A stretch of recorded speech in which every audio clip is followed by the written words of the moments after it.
Tonight, I'm telling you a secret about television that nobody knows. The man who invented television would never watch television. His wife Pam wouldn't let him. "This causes you too much pain," she would say, because Philo Farnsworth would cry when he watched television. Why? Because they had stolen his life's work. In 1927, a 21-year-old farm boy invented something that would change the world in his small laboratory in San Francisco: television. But 20 years later, someone else was taking all the praise and all the money for this invention. Tonight, I'll tell you the story of Philo Farnsworth, the story of the man who invented television but couldn't watch television. And you'll hear the story of how David Sarnoff stole this invention. Because this isn't just the story of an invention. This is the story of the war between a farmer's child and a billion-dollar empire. The quiet and contemplative tale of one of the world's greatest social revolutions of the 20th century. Philo Taylor Farnsworth, born in Utah in 1906, was the child of an ordinary farming family. However, his intelligence challenged ordinariness. When he was 14 years old, while plowing the fields at his family's farm in Idaho, a revolutionary idea came to his mind. The fields were plowed in orderly lines. Looking at these lines, Philo thought, what if images could also be shown in lines like this? What if I could divide an image into hundreds of thin lines, transmit them electronically, and reassemble them on the other side? On that cold winter morning, among the frozen soil, the foundations of television were taking shape in the mind of a 14-year-old child. But no one was yet aware of this crazy idea of his. Philo finished high school and went to Brigham Young University. There he studied electrical engineering. When he told his professors about his television idea, most of them laughed it off. "How are you going to convert an image into an electrical signal?" they would say. But Philo was persistent. In 1926, he left university halfway through and moved to California. In his hands were only a few $1,000s and a massive dream. He set up a small laboratory in San Francisco. Even his wife, Pam, the person he trusted most in life, didn't believe in this crazy project of his. But Philo was determined. He would realize the vision he had in that field. In the summer of 1927, Philo's laboratory was filled with strange devices. Sparkling vacuum tubes in every corner, circuits extending like spiderwebs, fragile glass screens. Most importantly was his invention called the image dissector. This device turned images into electron beams. September 7th, 1927, the historic day. Philo called his assistant, Cliff Gardner, to the laboratory. He told Cliff to draw a straight line on one end of the image dissector. Philo looked at what happened on the receiver screen in the other room. The same line appeared on the screen. "Cliff," Philo shouted, "move the line." Philo's voice was trembling. His heart felt like it would burst from his chest. Cliff moved the line. The line on the screen moved too. At that moment, for the first time in the world, an image had been transmitted electronically. Television was born. But nobody knew this except the two young men in that small laboratory. At that moment, tears streamed from his eyes, because what had lived as a dream in his mind for years was now before his eyes. The dream he had built in his head for years had become real, but it was still just a simple line. He needed to work much harder to transmit real images. He worked for months. First, he could transmit simple shapes like triangles and squares, then more complex patterns. In 1928, he electronically transmitted a human face for the first time. That face belonged to his wife, Pem. Meanwhile, a very different story was unfolding in New York. David Sarnoff, president of the Radio Corporation of America, RCA, was the radio emperor sitting on America's invisible throne. He had been controlling radio broadcasting since the 1920s. Sarnoff was the child of a Russian immigrant family. As a child, he had supported his family's livelihood by selling newspapers. Now he owned America's most powerful media. RCA's radios were in every home. Radio stations were connected to him. In the 1920s, other inventors were also working on television. Particularly, John Logie Baird had developed mechanical television in Scotland. There were similar studies in Germany too. But all of these were mechanical systems with very poor quality. Sarnoff was following these developments. What if television was real? If so, he needed to control it, because just like with radio, he wanted to be the leader in television too. In 1929, Sarnoff allocated budget for RCA's engineering team to conduct television research. A team was formed under the leadership of Vladimir Zworykin. Zworykin was a Russian-born engineer who was working on electronic television. But none of them knew what was happening in Philo's small laboratory in San Francisco. In 1930, Philo Farnsworth received his television patent.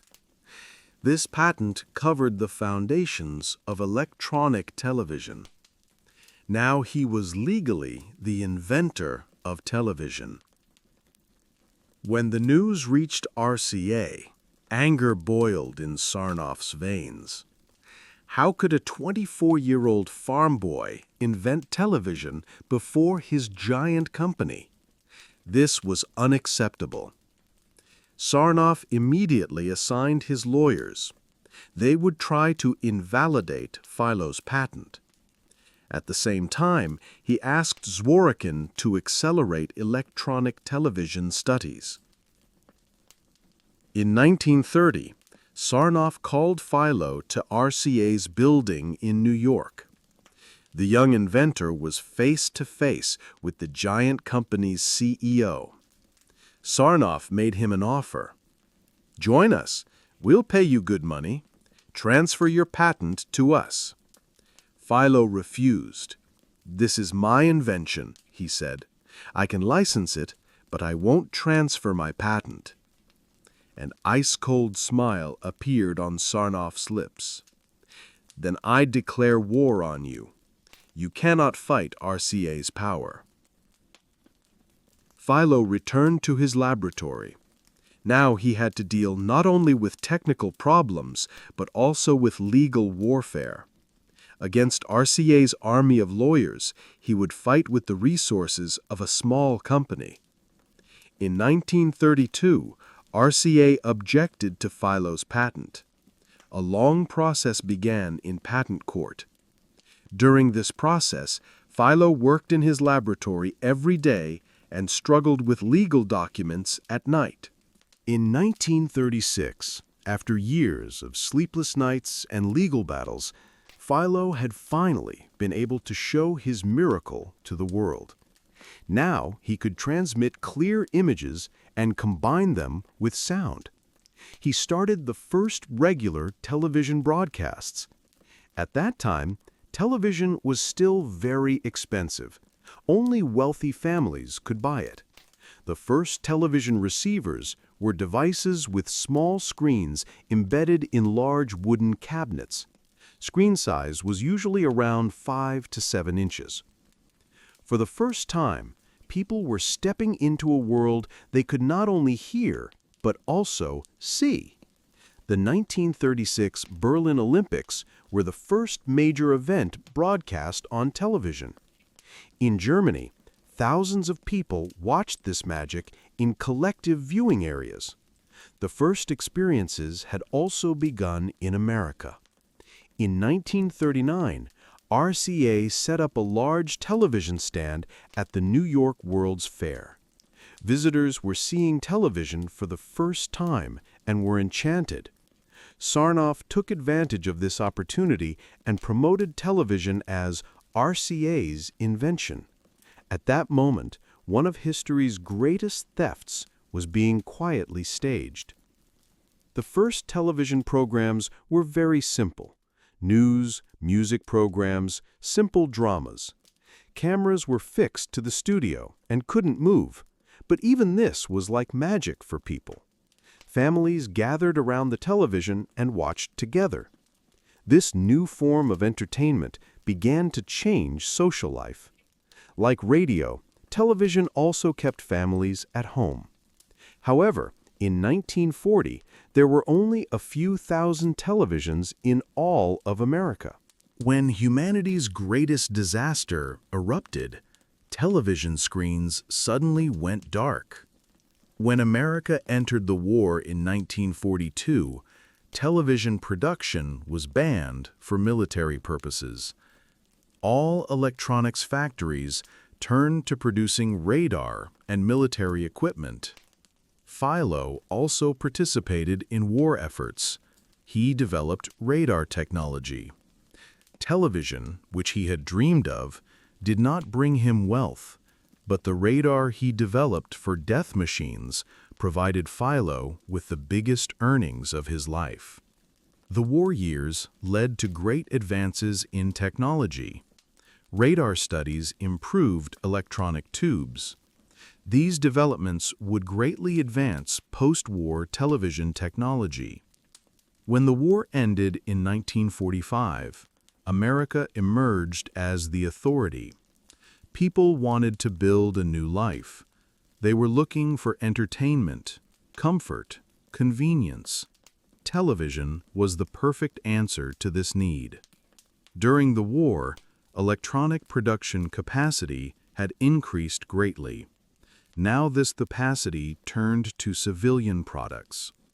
Television production increased rapidly. While a few thousand televisions were produced annually in 1946, this rose to hundreds of thousands in 1948. During this period, RCA began to dominate the market. Sarnoff's strategy had worked. While continuing patent wars, he had also built his production and marketing network. Philo was still struggling with his small company. He was fighting RCA in court over patent rights. This process wore him down both financially and mentally. A light was shining on every street, in every home in America. Laughter, music, and news flowing from inside small boxes began to change the lives of millions. Television's golden age had begun. Television sales exploded in America. While 10% of Americans owned televisions in 1950, this rate rose to 90% in 1960. Television programs also developed. Legendary programs like I Love Lucy, The Ed Sullivan Show, The Tonight Show began. Television transformed from just a news and documentary viewing tool into an entertainment center. Now evening meals were eaten not at the table, but in front of the screen. Ready-made trays called TV dinners entered millions of homes. The heart of living rooms was no longer furniture, but television. Color television broadcasts began in 1954. RCA was also the pioneer in this area. RCA's television channel started the first color broadcasts. Color television receivers were very expensive, but people were willing to pay big money for color images. Television also changed politics. The 1960 Kennedy-Nixon television debate was one of the important turning points in political history. Kennedy won the election because he appeared more charismatic on television. Now, for politicians, how they looked on television was more important than what they said. Advertising also exploded during this period. Television commercials were very effective. As soon as you saw a product on television, it disappeared from the shelves. Madison Avenue agencies turned advertisements into gold mines. Television was now not just entertainment, but a consumption engine. Philo watched all these developments from afar. Television had already left his hands and was living its own life. In 1947, the long wait came to an end. The decision from the court podium sealed a historic moment. Philo Farnsworth was the true inventor of television. Philo Farnsworth was recognized as the real inventor of television. He had won the 20-year legal battle. But this victory was actually a defeat. Because patents lasted 17 years, Philo's television patents expired in 1947. Just as he obtained patent rights, these rights became worthless. RCA no longer had to pay patent fees to Philo. Anyone could produce televisions. Sarnoff had waited patiently, using time like his own weapon. While Philo was exhausted dealing with court papers, he dominated the market. Philo's soul received a heavy blow. Years of war had not only exhausted him, but almost destroyed him. While television became a billion-dollar industry, he came to the point of bankruptcy. In 1949, Philo withdrew from the television business. He began working on other inventions. He continued developing radar. Later, he became interested in nuclear physics. But television was a painful memory for him. His life's greatest work had been taken from his hands. In interviews, he began saying, "I regret inventing television." As television program quality declined in the 1960s, Philo became even more upset. "Did I invent television for such nonsense?" he would say. In the 1960s, television transcended America's homes. Lights began to turn on in European cities, and living rooms in Japan began to fill with tiny screens. Television stations were established in Europe, Japan, and all over the world. When Neil Armstrong stepped on the moon in 1969, 600 million people worldwide watched it on television. This was the greatest event showing television's power. For the first time, humanity was sharing a common experience. Cable television began in the 1970s.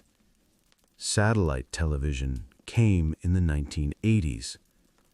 Television became capable of offering not just a few channels, but hundreds of channels. During this period, Japan came to the forefront in television technology. Companies like Sony and Panasonic improved television quality. Transistorized televisions, then microprocessor-based televisions emerged. Digital television began in the 1990s. LCD and plasma screens arrived in the 2000s. televisions became thinner, more impressive, larger, and clearer. In the Internet age, television underwent another transformation. Platforms like Netflix and YouTube changed television viewing habits. People could now watch whatever content they wanted, whenever they wanted. Today, there are more than 2 billion televisions worldwide. Billions of people watch television every day. Philo's vision in that field had truly changed the world. But unfortunately, Philo couldn't see this success.